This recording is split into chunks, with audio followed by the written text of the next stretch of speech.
Well, thank you. Hi, I'm Maria Tackett, and I'm at Duke University. And yeah, today I'm going to focus on making remote lectures active and inclusive in a large undergraduate course. When I titled this, I meant large as in 100, but now hearing Nina's 300, perhaps I should say mid-size. So I'm not sure how well this would scale to 300, but thinking about if we're doing remote lectures for about 100 students or so. So then just a little background, I'm at Duke University, which is located in Durham, North Carolina, so like the southern part of the United States. It's a relatively small private institution. We have about 6,500 undergraduate students and about 9,000 graduate students. And so the course that I taught in the spring semester when everything transitioned midway through was an intermediate level regression analysis course. So the course had 90 students in the spring. We'll have about 90 students again in the fall semester. These students come from a variety of majors all years throughout the undergraduate program. Since it is a second semester course, they have had some sort of introductory statistics or introductory probability course. And the general structure of the course consisted of 2 lectures and 1 computing lab per week. And actually it was great that my talk came after Nina's talk because a lot of the infrastructure of my course is designed after her Intro to Data Science course. So a lot of the course was already online supported.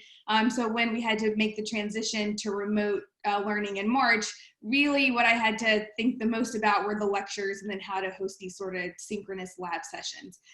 So what I'll talk about today is what I did in the spring. I am teaching this class fully online again in the fall semester, mostly synchronous with an asynchronous options for students who are unavailable to attend synchronously.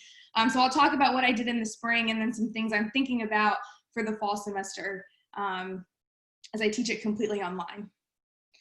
And so the lecture format that I used in the spring and that I'll use again in the fall consisted of 2 components, almost like the flip of what Mina described, where I have first the lecture content videos. So these are really short videos, maybe like a set of 2 to 3 videos, maybe 10 minutes each. And that students will watch those sort of asynchronously before coming to what I call a live lecture session. So this is the synchronous component where we get on, in our case, Zoom, and I'll sort of break down what these are a little bit before. But the idea being that the students would watch the lecture content videos and that would help prepare them for the live lecture sessions. With my students, I actually use this language, lecture content videos and live lecture session. It's a little clunky, but it makes it really clear for the students what they need to do. And for students, they may not be as familiar with the terminology asynchronous versus synchronous. So this helps sort of differentiate what you needed to do when. So then just an idea of the lecture content videos. Someone described these as a video textbook, and I think that's an excellent way to describe this. So I'm going to keep using that terminology. Where this is where I took what I was typically doing in the in-person lecture, where I'd go through slides, right, introduce terminology, introduce equations, perhaps, the formulas, and then also periodic discussion questions. So once we moved to the remote learning, I transitioned this to, again, short videos. In the spring, they were a little long, but I'm trying to get these down to about 10 minutes or less, and I'll talk about that more later, where again, I'm sort of going through slides, introducing terminology, and periodically throughout introducing discussion questions that students can think about and sort of bring to the live lecture session. I posted these videos in a discussion thread in our learning management system. So here you see a screenshot of just sort of what it looked like. I was able to embed the videos, which makes it easy, but I also included the link because some students, due to their technology, weren't able to access the embedded videos, and then also just where they could access the slides in any reading. Underneath this, there would be, again, since it's a discussion thread, students could reply with questions. So these were questions for students who couldn't attend the synchronous live lecture session. They could go ahead and post their questions there. If students just wanted to make sure they got their questions out there before they forgot. So underneath the video, there's an opportunity for discussion for students to start asking questions. I would check this about the night before doing the live lecture session, and that would give me an idea of areas I needed to emphasize during the live session based on the student questions. So I would post these videos about 2 days in advance, and I will probably stick to the same format in the spring. And then the second component then are the live lecture sessions. So these were focused more on application. So when students came to these sessions, I assumed they had already watched the lecture content videos, so I didn't need to go over the basic terminology again. I assumed they'd already seen and been exposed to that information. And so here, really what we did is focus on sort of applying what the concepts were that they learned. So if they learned like logistic regression, for example, then the live lecture session was focused on working through logistic regression analysis and sort of dealing more with the practical data analysis issues that may come up as you're doing an analysis. I would also answer questions from the content videos. So I would answer the questions that were posted in the discussion thread. Also, there's an opportunity at the beginning of the lecture session for students to post questions in the chat. So like we use Zoom, so like the Zoom chat. They could also use like the Zoom raise your hand and ask their questions out loud if they wished as well. These sessions were really interactive, and I'll talk a little bit more about that as well. Just to kind of keep it moving, it is really difficult sometimes to sit on Zoom for a really long time, and keeping in mind that students are sitting in Zoom in some cases all day. So I tried to keep these sessions really interactive to keep their attention going. For those. These sessions were also recorded, and I would post those as well in our learning management system because, again, there were some students who just couldn't attend the live lecture session. So these were recorded and made available as well. So as I was thinking about the fall semester, I was talking to a group of students about a week or so ago who were working on, they're basically spending their summer thinking about what the learning experience would look like in the fall semester. And one student, when I asked them like what they were looking for in lectures, knowing they were going to be in sort of these online or hybrid courses, one student said that he was really looking for like efficient content delivery, but also like a way to build community. And I really like that. And like that's just like a really succinct way to describe sort of what for me, like what the goal is as I think about teaching an online class fully for the fall semester. I did amend it a little bit and added a few other things that are really important to me. So efficient and effective content delivery, right? And then also inclusive community. So that effective content delivery, again, could either be videos recorded yourself, or if there's already good content out there, sort of using good video content as well. But then also thinking about inclusive community. And so I'll focus more on that inclusive community piece. So again, I'll sort of focus more on the live aspect of things. So then here are some things that worked in the spring, sort of thinking about those goals of like efficient content delivery and inclusive community. So again, lots of small group activities. So I kept these, the live lecture sessions very active.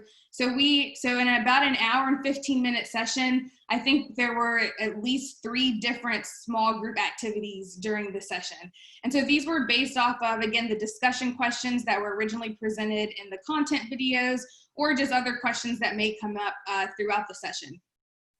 I use Zoom, so I had the Zoom breakout rooms where I would put students just randomly in rooms of like 3 to 4. So the rooms were randomly assigned, but they would stay in those rooms throughout an entire lecture session. Another way to do this is with collaborative documents, so like Google Docs. So given the size of the class, a way to do this would be to assign each breakout room its own like Google slide, and they could write their answers or write their response in the Google slide. So then you have like a nice collection of all the student work. So that's another option as well. Using the technology of the video conferencing platform to encourage participation. So again, this is coming from the perspective of Zoom, but Zoom has polls that you can either make just really quickly in real time, or you can preload poll questions. This is a nice way to involve all students, like especially students who may not want to speak up or may not want to say something in front of 100 people, but everyone can participate in a poll. And it's a really quick, easy way to, again, get student feedback, asking if students are keeping up with what's going on, how the pace is going, if they need a break. It's also a good way to ask discussion questions as well. Utilizing the chat. So the chat was open for students to ask questions. And one thing I found was that students who maybe didn't participate as much in the in-person lectures before the transition would post questions in the chat. And so I think, again, that's another way to kind of like bring out participation from students who may be a little more shy in front of the large class. And then also Zoom has reactions like thumbs up and thumbs down. I think they have like hand clapping. So just like actually sort of taking advantage of the situation and using the technology that's available in a video conferencing platform that maybe wasn't previously available in the in-person session. And then also taking a break. So I don't think about taking breaks during lectures, but again, it gets kind of long sitting on Zoom. So about 40 minutes in or so, we would take about a 2 to 3 minute break where I told students, you know, just kind of like get up and stretch or just basically do whatever you want. Maybe just like unfocus your eyes from the screen for a little bit. And the breaks, I think, were really important, especially given the length of the class at 1 hour and 15 minutes. Just a couple of things I'm trying out in the fall semester. So one challenge to the fall semester that didn't exist in the spring is that this course will be online from day one. So there's a chance that students may never physically see other students in the course. So one idea I've heard that I'm really excited about is starting either each session or periodic sessions with just casual small group discussion. So putting students in those Zoom breakout rooms and giving them a discussion question, either about the course content or maybe something random like what's your favorite movie, and just letting students get to know each other because they are missing that sort of casual conversation that typically happens in person. I'm thinking about encouraging but not requiring students to use video. Students actually used video during the breakout sessions, but then when we moved back to the big room, the videos would kind of slowly turn off. So just being more explicit about encouraging, but again, not requiring students to use their video. And then also getting either like a teaching assistant or maybe just rotating students who are doing well in the course who could kind of manage both to help manage the chat and the questions. Just because having a bunch of people post questions while I'm also teaching just got to be a lot at times. So assigning someone to help manage that. So I'll end with just some ideas on making the remote lectures more inclusive. The first is just understanding your students' learning environments. And in the fall, I think it'll be all over the place. So at Duke, some students will be on campus, some students will be at home. I actually sent a survey to my students at the very beginning of the transition, asking about their time zone, access to a laptop, a tablet, access to quiet study space, because that is important for their learning. And then I did offer an optional space where they could post other questions, concerns, or considerations. And understanding where my students were and their learning environments really helped me sort of shape one, expectations for the class, but then also think about how to structure a class that could be, again, sort of like inclusive and accommodating to a variety of circumstances. Making any content videos easy to view. So making them 10 minutes or less, one, just because students' attention span, they're used to YouTube videos and TikTok that are very short. But also if students are sort of trying to download these using a data plan or something, really long videos get hard to download. Also making sure the content is readable on multiple devices. So this was not something I thought about until this summer, but some students actually said that they were watching their lecture videos on a cell phone. So thinking about like, is the font I'm using readable on a cell phone if the student's looking at my lecture slides? And then if possible, adding captions as well to videos. I'm trying to reduce barriers to participation. So again, offering multiple ways to participate synchronously through like polling and chat and reactions or audibly, and also asynchronously through like discussion threads. So just sort of thinking about what are sort of various ways that all students can participate.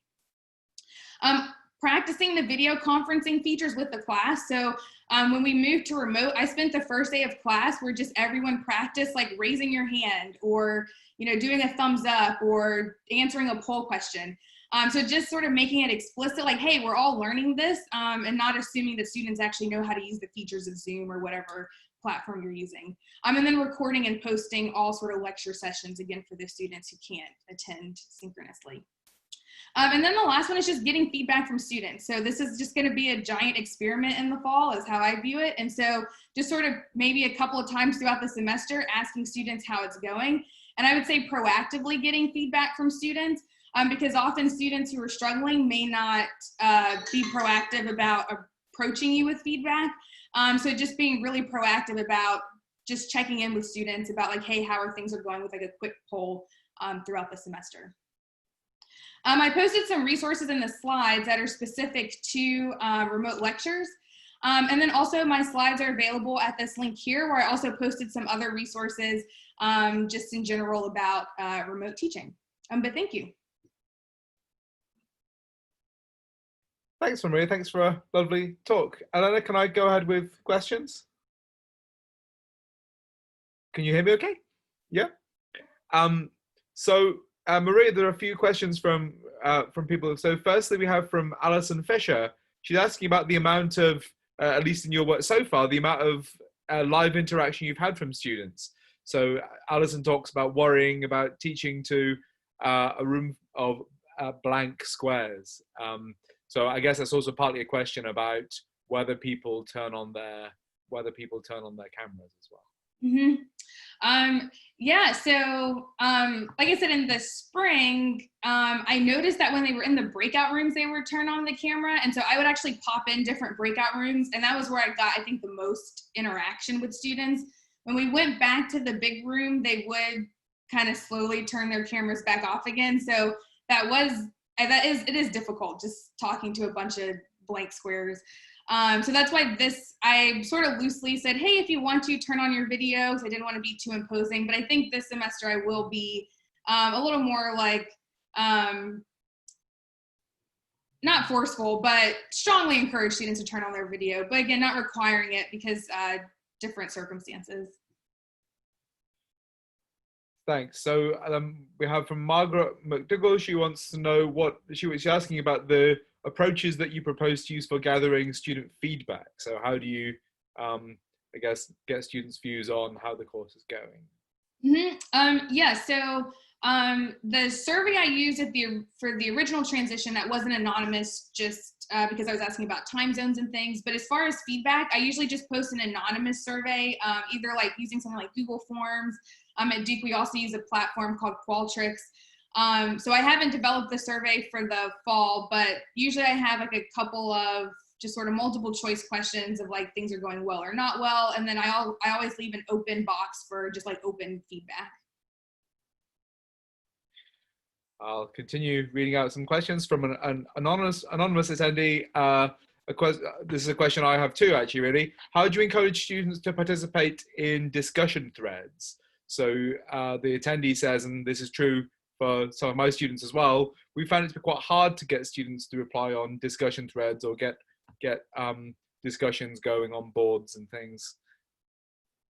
Mm-hmm. Yeah, so what I found was typically the students who participated were the ones who couldn't attend live, and because that was sort of the purpose of it.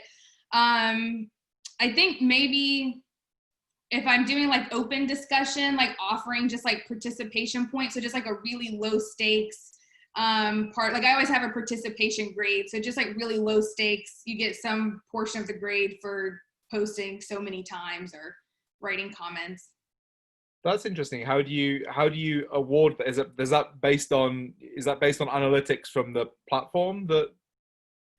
Yeah, so our learning management system, so we use Sakai, and the discussion thread in there will sort of tally up how much people have replied or posted. So that's kind of an easy way to do it. Otherwise, you can just like scan. I have done that before too, just scan through comments and jotted down names. Yeah. All right. Ellen, do we have time for further questions? Be one quick question. One quick question. So one attendee points out that they feel like that they have these approaches have quite a lot of overheads in terms of time. How many modules does Maria run in this way?